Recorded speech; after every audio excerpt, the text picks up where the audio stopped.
So, an update. This is the ore scan probe that I sent to the moon to scan for ore on the surface. And once it was done with that job, I immediately sent it back out of moon orbit to go to Minmus here. So let's take a look. It is in a polar orbit, of course, as it should be, as it needs to be. But one funny thing that happened was, since it was so far out from the rest of the things over there, and its antenna was so weak, I had actually... Oh yeah, I remember now. I did all of this yesterday, after I was done recording the first episode. I figured out the antenna. I didn't deploy it, so it wasn't able to scan, which was pretty funny. I even sent out this other relay before trying that, just as another measure, but that didn't work, because I'll actually show you. Right about here, this antenna wasn't activated. It was retracted. And so after I was done with that, we can probably actually take a look at the scan data. Or not. Might need to go back to the tracking station for that. But in order to get to the moon from Minmus like I did, since it was already in a polar orbit, I was on the backside of the moon from Minmus, and so I did a sort of gravity assist sort of thing, where I used the pull of the moon to slingshot over to a further out orbit, and then from there I just corrected until I got to Minmus here, and then I polarized it and also circularized it, although it's not perfectly circular, but it doesn't really need to be. But also taking a look at the relay node for the Kerbin subsystem, this is what I made. I had to make a high-powered deep space relay station here at the edge of the Kerbin subsystem, so that it can reach out signals to other planets as a sort of a way of making sure that the signal is good, because I didn't know exactly if sending this alone to different planets could pick up the signal from Kerbin, as well as having a midway node here. I also put a lot of solar panels on it and some battery to make sure that it never ran out. And practically its only purpose is to be a relay, so all it has is the relay sort of antenna here, and power, and some boosting if it ever needs to move somewhere. Oh, and also this reaction wheel in case it ever needed to reorient.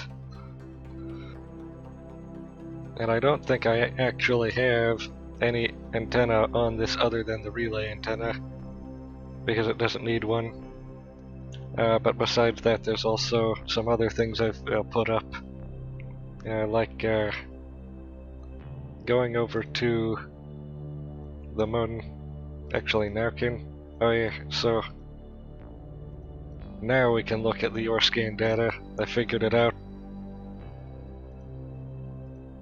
Yeah, so see this.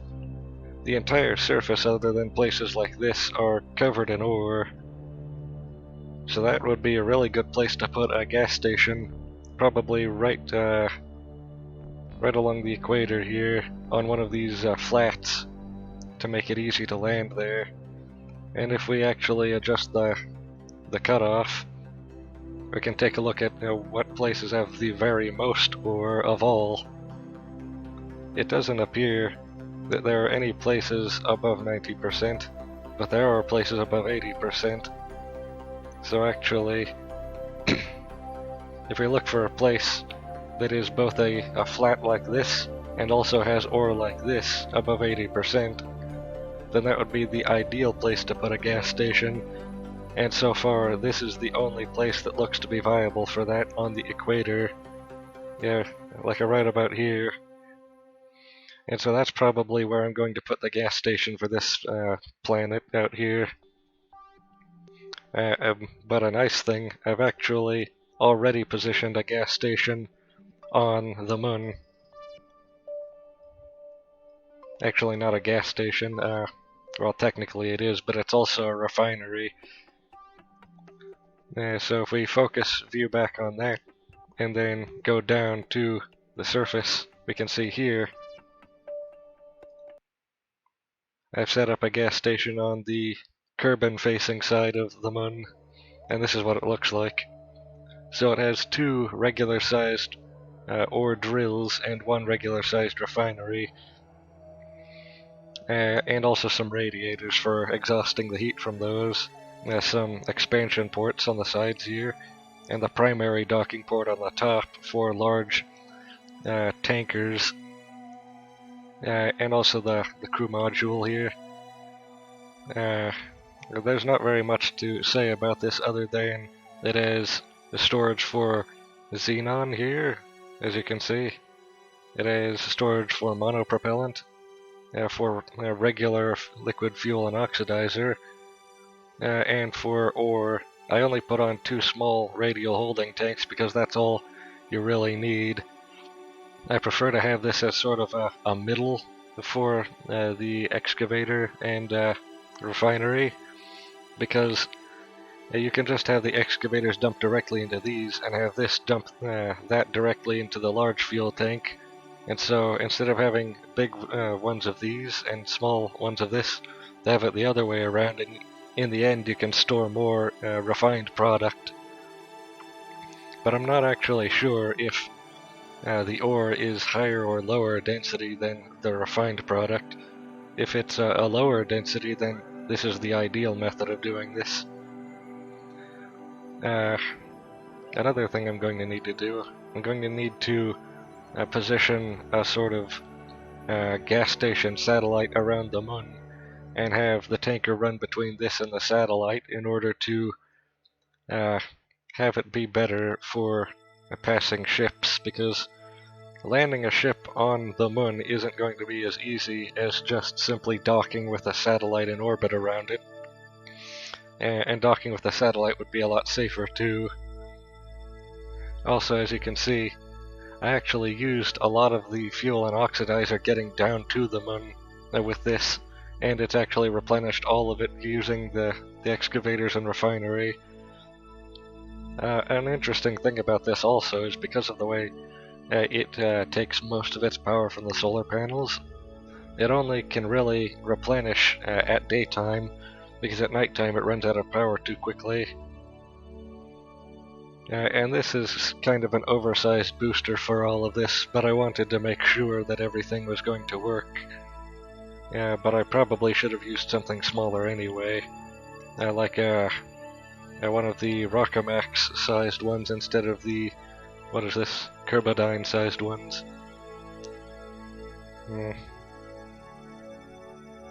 Additionally, what else is there to talk about in the subsystem? I haven't sent anything out beyond this subsystem to Duna or Eve is one of the two that I would have started with. Probably Duna. I would have sent a sort of a probe to Duna to do some experiments first before sending anything serious there. I already showed these three. This one hasn't changed at all, and all of this. Okay, so now it's time to actually do our project for this episode. Oh, and before that, look at all of this. You can see all of the relay network interconnections. This one is between the Mooner and the outer ComSat for Kerbin. A really bad connection, but I think it's the only connection it has right now because it's on the dark side of the moon. And also on the opposite side of the moon from the major relay node. So as soon as this goes on the dark side, on the light side of the moon, along with this, it's going to be completely in the shadow of the moon. Which I think is one really good reason to put a ComSat directly above the moon, so that everything on the moon gets a good connection at least once every a short while, instead of needing to wait a long time for things to realign. And I think a similar thing might need to be done for Minmus, although I'm not sure the surface of Minmus is geo-locked with Kerbin. I hope it's not. That would make everything much more difficult. I haven't scanned Kerbin itself for ore yet because I'm not planning on having anything on Kerbin ever. Because it's the starting planet. Why would you have anything on the starting planet? But that's besides the point. I'm going to need to make ships that are going to be able to dock with Shallow Space 9. And those ships are going to be primarily cargo and passenger ships that are going to travel between planets. I'm also going to need to set up stations orbiting low above every celestial body in the entire Kerbal system. I think that's the name of this star. One of them is going to need to orbit directly above the safe zone of the star itself as well. As sort of a solar station. Imagine how much energy you would get from the solar panels from a solar station. That would be similar to a Dyson sphere. But that's besides the point. I'll be back with the project after I'm done designing it. 5 minutes later. So this is what I invented. Here at the top we have a sort of a ship that was meant for not being in atmosphere, only being in space, but it is reusable, of course. The rest of it is just to get it to space, out of the atmosphere. Later I will consider designing an in-atmosphere ship, but that's a lot harder and not as profitable right now as this. And so, let's get this to space. Right now it's carrying a very special payload here in its cargo bay for the station in orbit, and so we'll get to see what that is soon, hopefully, if it doesn't crash.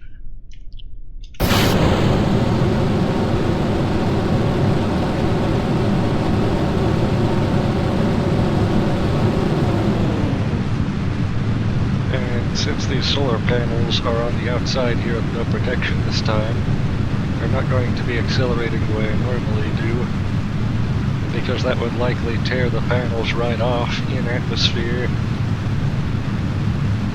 Instead we're going to accelerate more slowly. And I think these still might come off by accident, in which case the only power the shuttle would have left is the internal reactors that I installed, just in case. That's another thing, always have backup systems on your ships. Oh, and a special feature of this one is these nuclear drives here for enhanced solar, what am I saying? Enhanced fuel efficiency. Yeah, this is the dangerous part. You see how fast we're going in the upper atmosphere. But I think the solar panel should be fine this time. Yeah, look at that.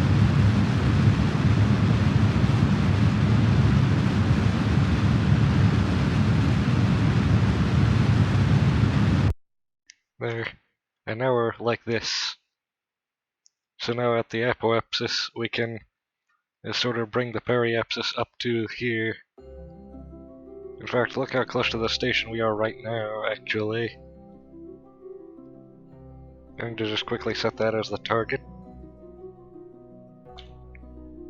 I'm going to eject these, because they're useless now.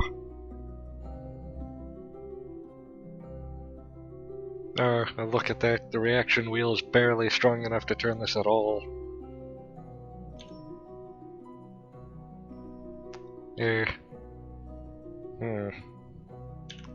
I think it might be fun to try to get to the station without time warping around so much this time, since we are so close already.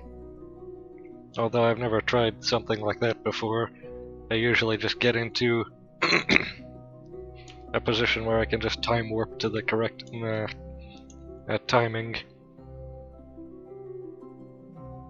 So I'm going to try to circularize down lower in order to set things up.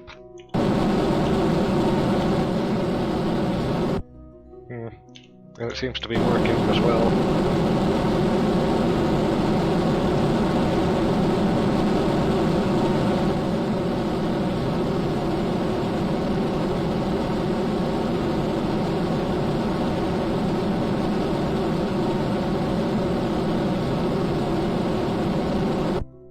There.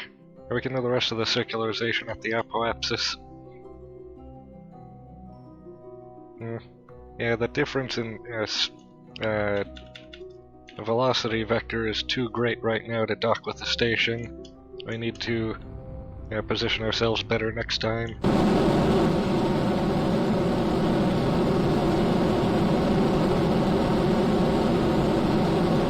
Getting into orbit is the hardest part, and the rest of it is just easy. And that's why the upper stage is always very minimalist. Alright, so that's the end of that. I'm going to turn off the main drive because that's not as fuel efficient as the nuclear drives. I'm going to use these the rest of the way. Is it actually enough though? I'm going to use the main drive right now just in case, because we don't have a lot of time to circularize. I mean, to get into orbit. There, now that we're actually in orbit, I'm going to turn off the main drive again. And we're already far enough away from the apoapsis to make this really weird. But look at that approach right here. Very interesting.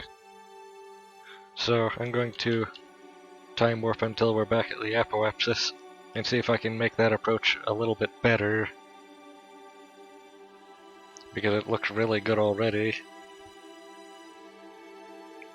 Fortunately, because of the nuclear reactors I installed on the ship, there's going to be no problem with running out of power, because I accidentally forgot to... Oh, that was right then. Yeah, never mind then. I might have been able to dock with it just then, but that would have been pretty difficult. I want to be safe just in case. So now we're going to try to realign it again.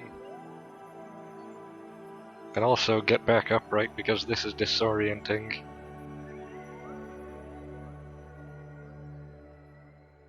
There.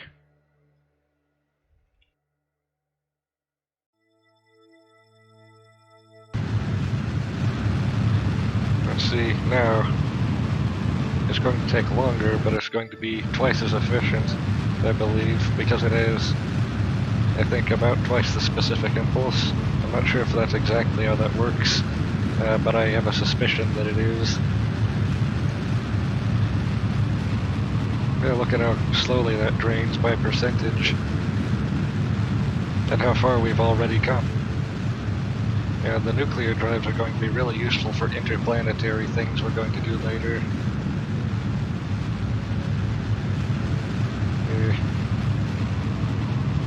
Look at how precise we can be with these too, because they're so slow. And so now, the station is just ahead of us.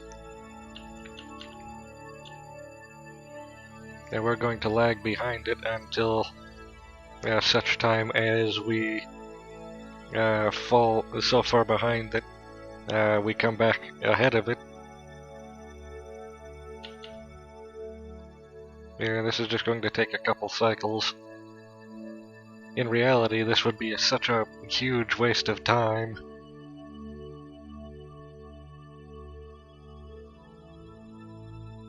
But fortunately, we don't care about time. We have time to waste. In fact, we have so much time to burn that we can do whatever we want with it. And now look, it's coming back around. And one of the approaches coming up will be perfect enough. Actually, every time it gets closer, we should probably relax the eccentricity of this orbit so that we approach slower and don't accidentally fall back out of phase with it. Alright, this is perfect. Look at that. So now, relative to target, we need to, once we get closer to it, we need to match velocity, which we're going to do. Actually, I just had a thought. We should quick save before we do anything drastic. There. And now we're going to time warp ahead until we're closer, and then we're going to match velocity, and then we're going to go in for it.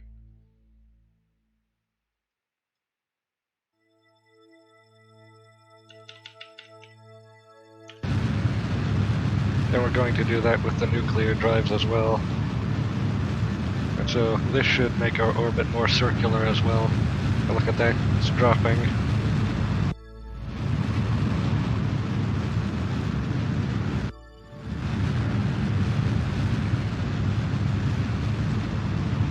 And the distance from this is only 22 kilometers and dropping.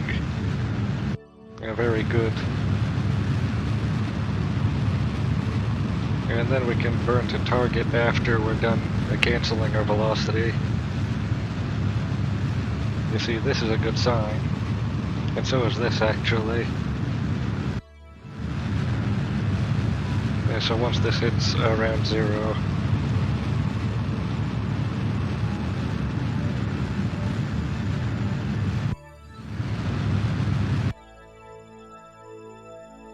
there. And now we just burned a target. It's simple. Actually, since I think the station and our shuttle are different masses, we will have slightly different orbits. Or at least I'm pretty sure that's how that works. It makes sense in my mind that objects with disparate masses would have a different amount of pull towards the nearby planet, and thus need to travel at different speeds in order to stay in the same orbit.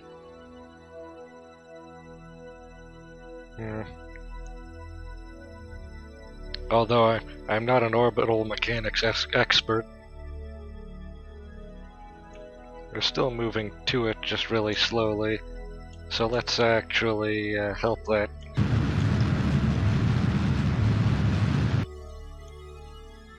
There, now. Actually, we're so far away from it, we might as well move towards it very fast, and then... oh yeah, look at that. It's our velocity vector is moving away from the target because our orbits are not the same. You see, we have different paths. Oh, I know what I can do. I can predict how this approach vector will degrade and account for it. So it's slipping that way, I can burn the opposite direction, so that once we get over to it, it will be in the correct position, other than, or besides the incorrect position.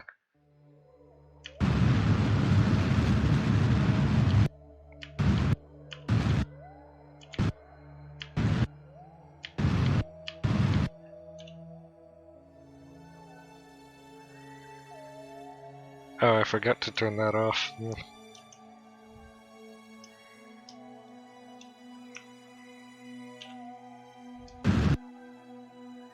There. And then once we're closer, we can correct even more.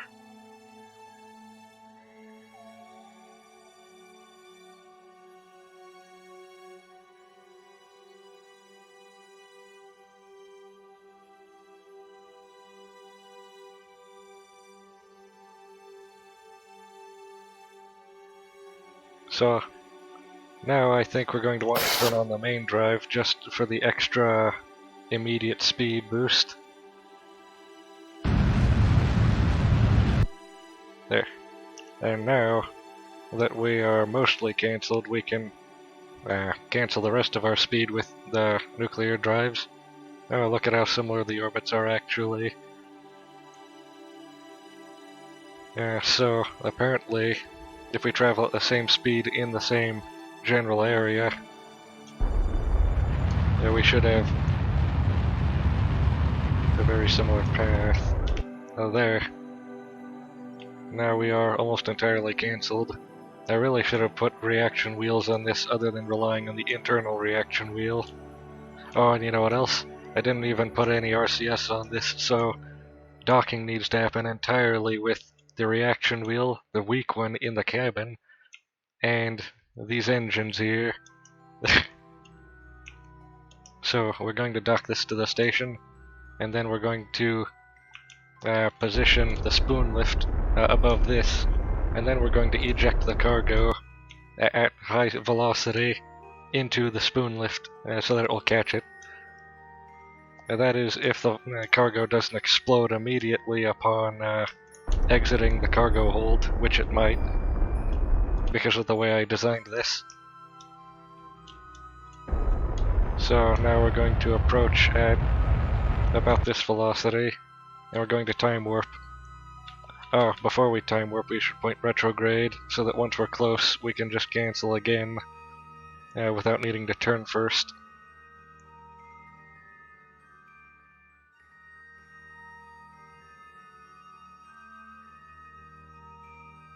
There.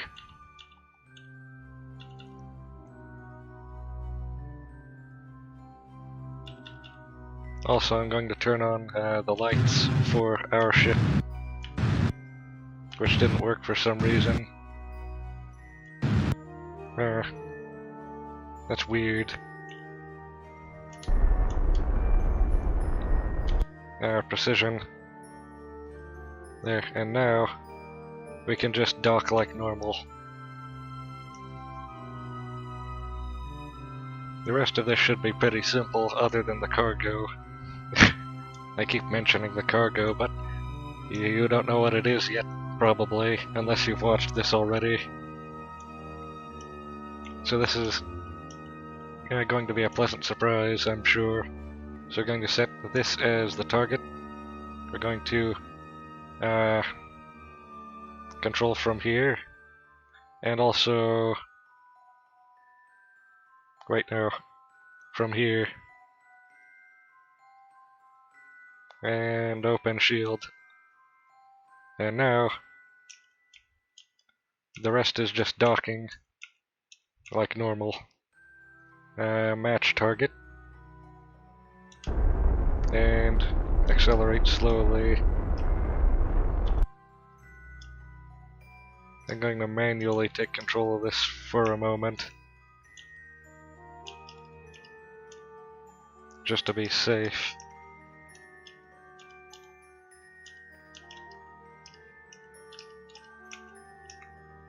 Yes, it's beginning. Come on. Oh, it's because it's at such an eccentric angle. This should help.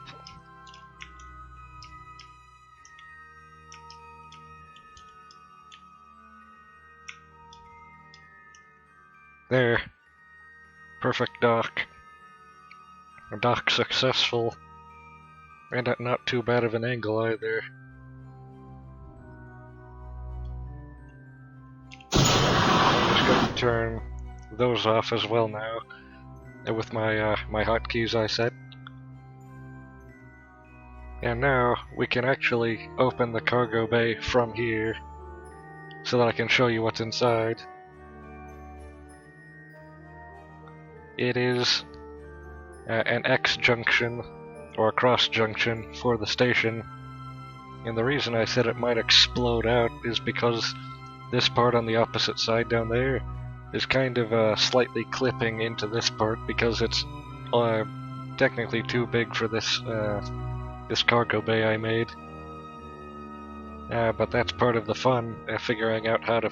Oh yeah, I can dock this to that and then bring it out, and then just take control of this after. It was simple, I never thought of it that way before. So, first we're going to quick save, then I'm going to decouple this. Wait.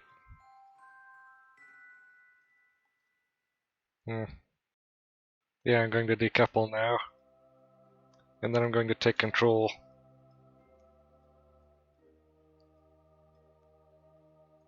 And now, the rest should be simple.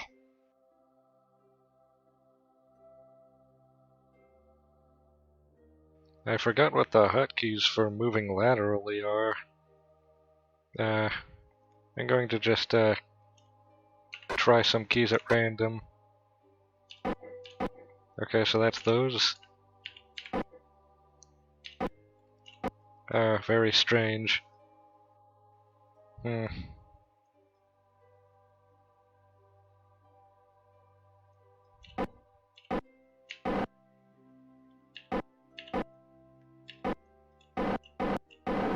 So this way, and this way as well. What's the RCS look like? Good. I've never used these keys before, so this is going to be a really bad challenge, but also really good, because now I need to figure out how to pilot this without ever piloting it before. But at least the work light works perfectly.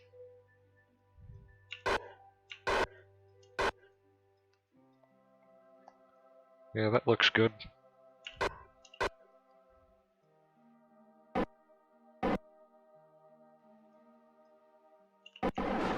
There.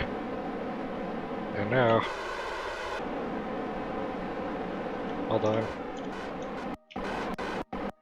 There.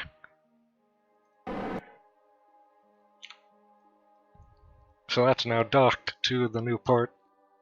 I can decouple this, and then move this T-junction down to here and couple that, and then move this back up to where it belongs up here. Or just leave it. In fact, I'll probably just leave it. This ship looks disproportionately big compared to the actual station. But that's because there's only 2 modules connected right now, and this is the 3rd one. Yeah, it's another good idea. We should quick save again. Make sure our orbit hasn't degraded too much, because this work can do that sometimes. And hope this doesn't explode immediately. Oh. Oh.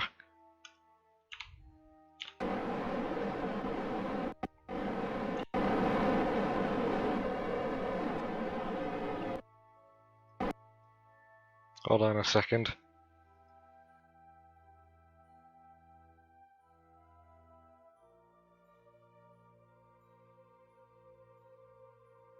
There.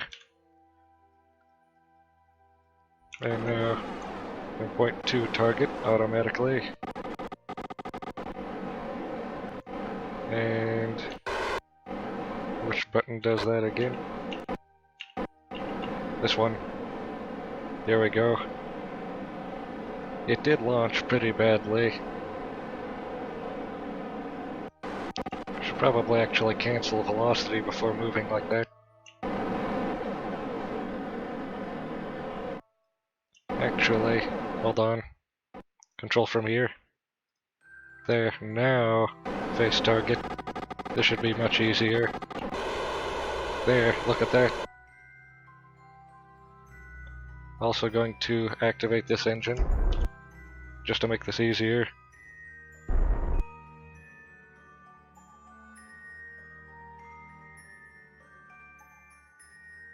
And so here's the maneuver. RCS isn't even being burnt that badly, that's nice.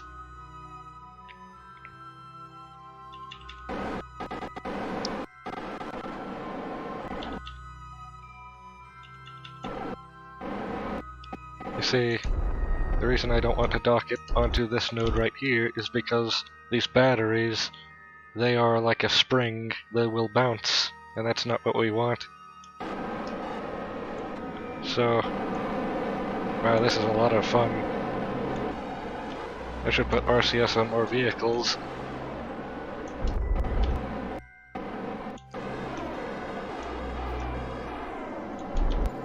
My only problem with RCS is how fast it degrades, which is why I think Ion RCS would be really fun. Yeah, just imagine having RCS for literal days. And here we go.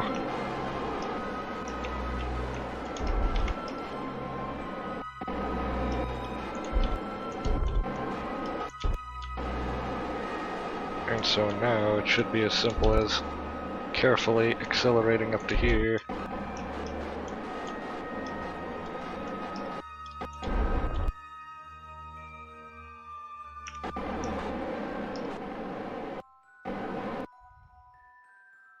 Yes, perfect. And we can orient it like this so that it fits well.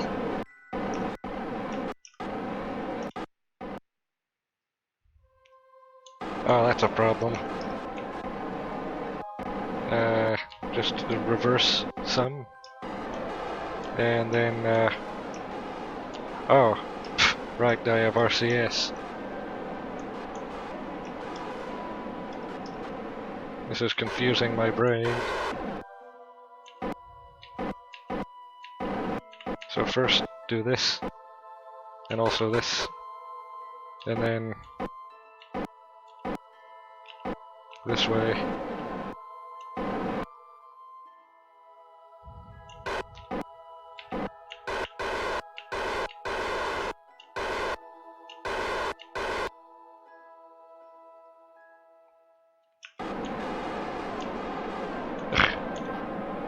I really need to rebind all of these keys, though. Oh, there's M.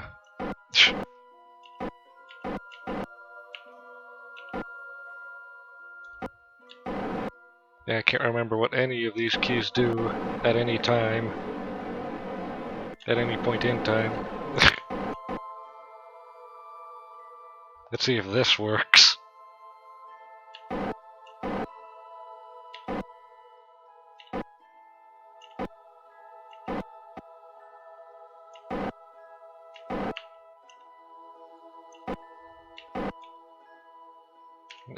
Keep pressing M.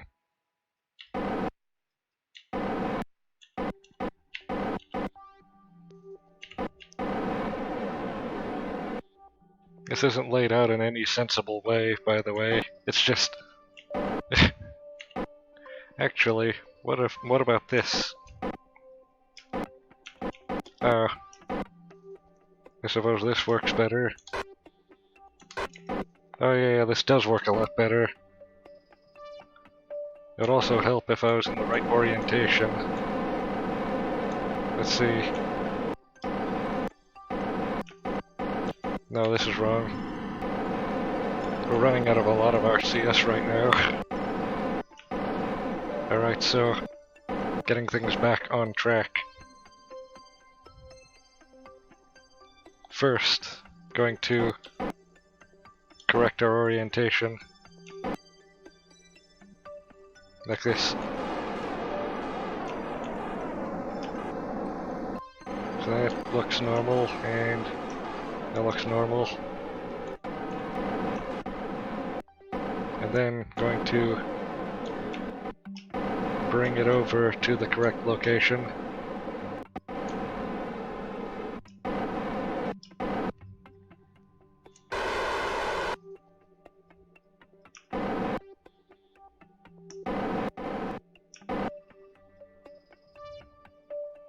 Looks like it needs another orientation correction.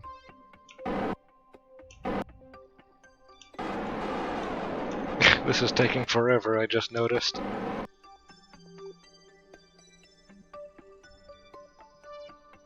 And so, that looks mostly correct. But that's wrong.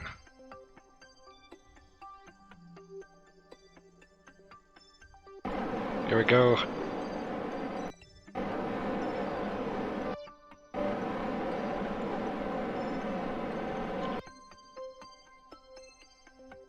Docked.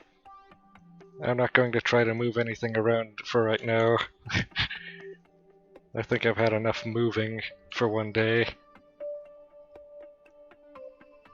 There. I wonder how those lights got turned off. Oh yeah, I remember now. While I was pressing those keys. I should have just used docking mode. And that's another question, what's the hotkey for enabling docking mode? Hold on, let me just time warp to stop this rotation. There. And checking our orbit again. because we all know how this is. Looks mostly the same as always. And so this was a success. More so than I even expected, actually. I expected this to be a horrible failure. Oh, and looking at our total resources now, we still have most of everything that we started with, and we won't need to refuel the station for a while now. In fact, no, I'm not going to funnel this fuel into this tank. I don't think I should. And even if I could, I don't know how.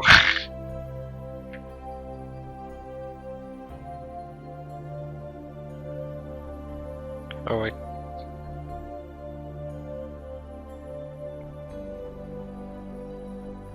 Yeah, I don't think I've ever actually transferred fuel between two objects in space before. So that would be an interesting thing to try. This station is looking a lot more complete now, though. Much better. And we have a ship in orbit now that has enough fuel to travel between some of the inner planets of this subsystem. That's nice. What isn't nice is that I don't know how to transfer RCS from this tank into these tanks so that this doesn't run out. It doesn't look like it's running out of liquid fuel and oxidizer though, which is nice. I'm just going to look that up for next time, actually. But this is enough for now. It feels like it's been an eternity getting to this point. But fortunately, we actually have 3 expansion ports now free. And not counting this one because this is docked, and I want it to stay docked.